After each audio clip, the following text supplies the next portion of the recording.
Pasca erupsi Gunung Semeru, sejumlah ratusan personil gabungan terus bahu-membahu berbagai upaya menangani penanganan darurat yang saat ini memfokuskan pada pencarian dan evakuasi serta pelayanan dasar bagi warga terdampak.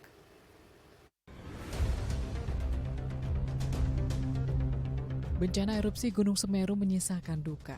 Ribuan korban terdampak awan panas, rumah serta fasilitas umum rusak, dan saat ini ada sekitar 2.004 jiwa harus dievakuasi di 19 titik pengungsian. Sejak erupsi mereda hingga kini, tim gabungan BNPB, Polri, dan TNI serta relawan dari berbagai komunitas terus melakukan pencarian korban.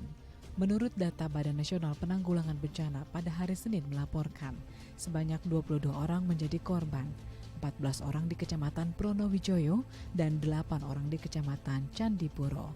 56 orang mengalami luka-luka, sementara 27 korban lainnya dinyatakan belum ditemukan dan masih menjadi fokus pencarian. Sejak erupsi pada Sabtu lalu, ratusan personil gabungan telah turun untuk membantu berbagai upaya penanganan darurat yang saat ini memfokuskan pada pencarian dan evakuasi serta pelayanan dasar warga terdampak.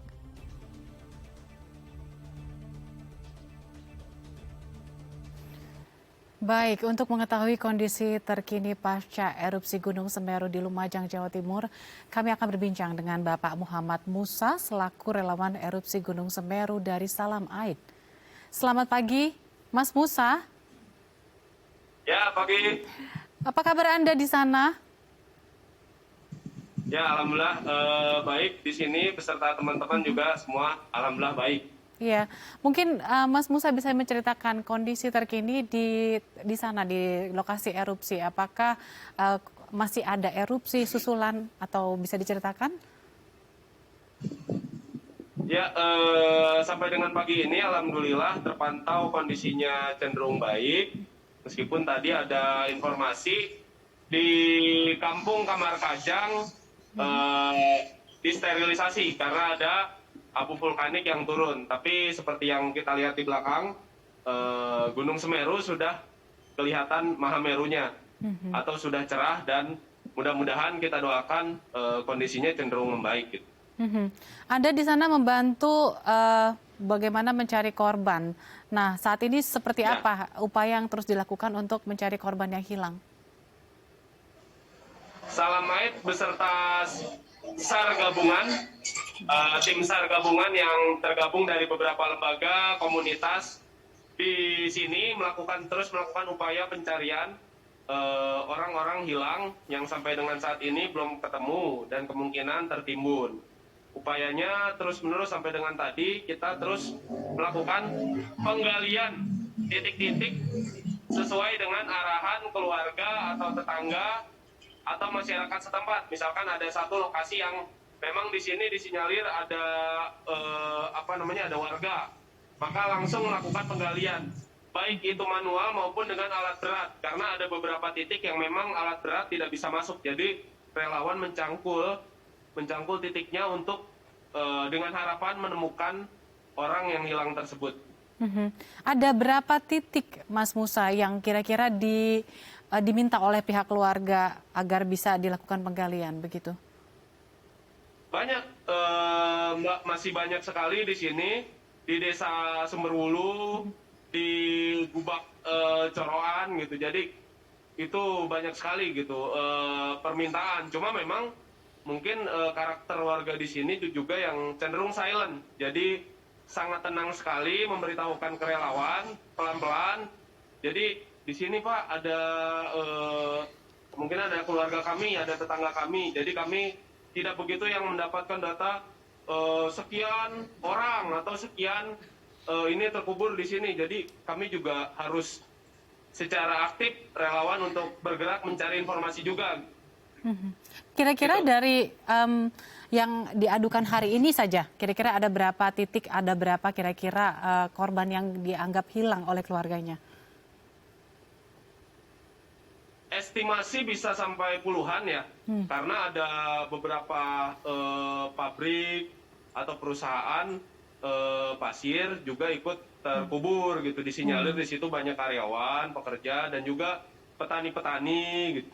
Kalau sampai dengan hari kemarin itu terbanyak ya, teman-teman dapat 8 korban gitu. Nah, sekarang disinyalir masih ada belasan sampai dengan puluhan, di atas 20 yang masih tertimbun. Cuma tadi karakteristik warga kaki Gunung Semeru atau Lumajang yang sifatnya tenang, silent, membuat kita juga tidak bisa mendata berapa jumlah fix yang memang masih terkubur. Gitu. Begitu Mbak kira-kira. Jadi relawan sifatnya masih menerima informasi dan terus menggali terkait berapa jumlah pasti ya masyarakat yang masih belum diketemukan. Mas, tadi kan Mas Musa cerita katanya kemarin ada 8 korban yang ditemukan. Bisa diceritakan seperti apa kondisinya dan bagaimana upaya untuk menyisir dan sehingga bisa sampai ditemukan? Ya, kondisinya memang di sini karena terkena lahar dingin atau abu vulkanik, abu yang sangat panas. Jadi pasir itu menutupi hampir seluruh bagian rumah. 2 sampai 3 meter pasir itu menutupi. Jadi relawan harus menggali 2 meter sampai dengan 3 meter penggalian gitu. Dan kondisi jenazah yang diketemukan itu sebenarnya kondisinya itu hangus, terbakar atau seperti terpanggang gitu. Jadi tidak seperti pencarian orang hilang di sungai yang jenazahnya menggelembung atau membengkak gitu, tapi ini kondisinya hangus, bahkan ada yang sudah tulang belulang dan terlihat tulang, dan itu yang memang membuat kita juga jadi kesulitan karena biasanya ketika evakuasi jenazah, banjir bandang atau longsor itu tercium aroma jenazah. Tapi sekarang aromanya berganti jadi aroma seperti terpanggang atau terbakar gitu. Jadi itu yang membuat berbeda proses evakuasi kita di sini dengan evakuasi di lahan-lahan basah atau banjir bandang atau lumpur. Baik, Mas Musa, Anda bersama tim-tim di sana gitu, kira-kira dari Salam Aid sendiri ada berapa yang turun? Dan kalau seandainya ada, Anda bisa memperkirakan, kira-kira masih dibutuhkan lagi kah gitu masyarakat yang boleh membantu untuk terjun mencari korban bersama relawan? Iya. Sampai dengan saat ini tim SAR gabungan di bawah naungan Basarnas, BPBD setempat, BNPB masih terus melakukan pengupayaan karena memang kami berharap keluarga atau masyarakat yang saudaranya kehilangan kontak atau hilang itu bisa diketemukan. Cuma memang prosesnya memang sulit, dan untuk masyarakat atau relawan yang mau membantu proses evakuasi jelas masih dibutuhkan, cuma memang diperlukan APD yang lengkap seperti kacamata ataupun masker resistor. Itu yang membuat pengamanan ketika kita menggali, mata tidak terkena debu, dan juga sepatu yang safety karena ketika kita menggali makin dalam di kaki itu terasa panas sekali, di bawah itu masih sangat panas.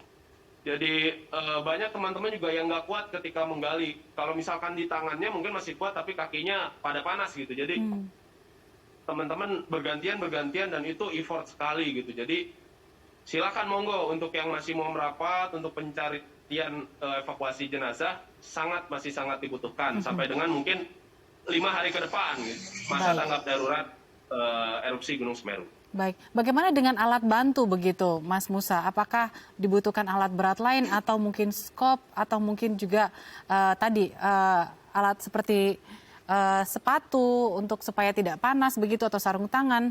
Adakah yang dibutuhkan juga alat-alat untuk membantu mengevakuasi korban? Betul, alat berat sangat membantu. Tetapi permasalahan selanjutnya, di titik-titik lokasi ini tidak bisa semuanya dijangkau oleh alat berat.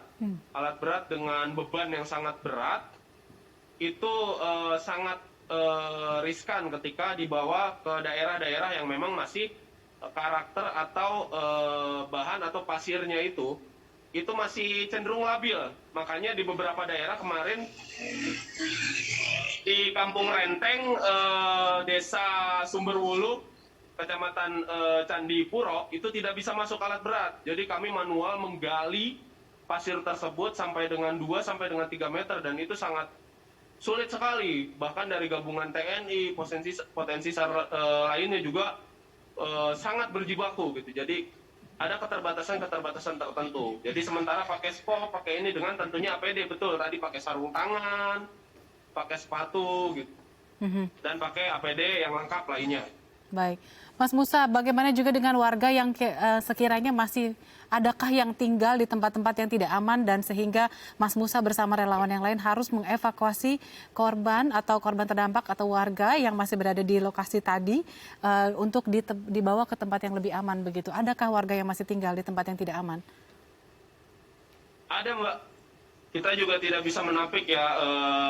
Itu mungkin jadi evaluasi teman-teman di SAR, gabungan SAR, tim SAR gabungan gitu, dan juga evaluasi juga sebagai masyarakat ya, adakah edukasi gitu untuk keberlanjutannya, dan memang masyarakat punya pandangan tersendiri dengan kearifan lokalnya. Masyarakat punya pandangan sendiri, misal kemarin ada yang di lokasinya cenderung tinggi di atas, mereka merasa tempat kami itu aman, padahal kita melihat itu zonanya itu mendekati puncak Mahameru atau Gunung Semeru gitu. Jadi itu yang mengkhawatirkan. Menurut mereka kita tidak akan terkena aliran lahar panas atau lahar dingin, tapi yang dikhawatirkan mereka terkena abu vulkaniknya gitu atau wedus gembelnya gitu. Itu yang kami khawatirkan. Dan itu sampai dengan tadi malam kami melakukan evakuasi, alhamdulillah beberapa titik mulai berangsur turun gitu. Terakhir Mas Musa, Anda dan teman-teman ini kan bekerja di tempat yang sangat berbahaya juga ya. Nah, apa yang teman-teman sudah lakukan untuk mengantisipasi terjadinya erupsi susulan yang mungkin membahayakan teman-teman juga? Ya, yang pasti relawan rata-rata sudah teredukasi, sudah ikut pelatihan, training, dan juga kami juga sudah siaga gitu. Meskipun zona-zona yang kami tinggali kecenderungannya zona-zona rawan. Oranye, kuning, sampai dengan ada yang merah gitu. Tapi kami coba untuk bertahan dan berbekal pengalaman dan juga training kami insya Allah semuanya aman terkendali, dan kami juga bisa membersamai masyarakat untuk tetap aman dan terkendali. Baik. Pak Mas Muhammad Musa, terima kasih atas informasinya. Semoga banyak masyarakat yang juga ingin menjadi relawan membantu Mas Musa dan teman-teman di sana. Dan satu lagi pesan saya, jangan lupa untuk jaga diri di sana dan salam sehat buat seluruh relawan di sana. Tetap semangat Mas Musa. Baik pemirsa, jangan kemana-mana, usai jeda kita akan melanjutkan perbincangan tentang banjir rob dan penyebabnya. Tetap bersama kami di Halo Indonesia.